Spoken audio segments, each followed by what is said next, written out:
જય શ્રી કૃષ્ણ. કેમ છો બધા? મજામાં? તબિયત સારી ને? મજામાં રહો.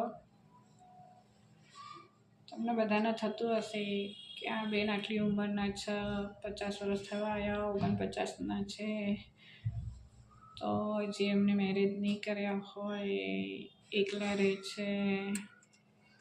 તમને કદાચ કોઈને મનમાં ઘણા બધાને સવાલ હશે, પણ આમાં એવું છે ને કે મોઢાની પ્રોબ્લેમ થઈ ગઈ, મોઢું મારું ખુલતું નથી. અને તમને બધાને એમ થતું હશે કે આટલા બધા વાઈટ છે, પણ આમાં એવું છે કે હું આટલી બધી વાઈટ નથી. પણ 10 ભણી રહી ને પછી હાથ ઉપર અને પગ ઉપર સહેજ વાઈટ ડાઘ થયો હતો. તો જેને બધા કોળ કહે છે, પણ કોળ તો ના કહેવાય. કોળમાં કેવું છે કે કોળ તો શું નાનપણથી હોય ને એને કોળ કહેવાય. પણ મને નાનપણથી નહોતા. હું 10 ભણી રહી ને પછી મને વાઈટ ડાઘ થયા હતા.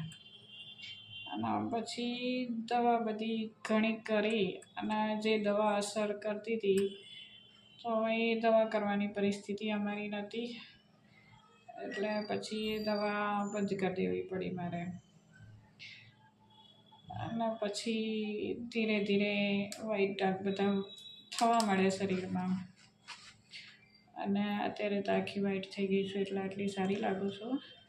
નહીંતર તો પહેલાં અડધી ધોળી અને અડધી બ્લેક, તો કાબર ચીતરી લાગતી હતી, ચિત્તા જેવી.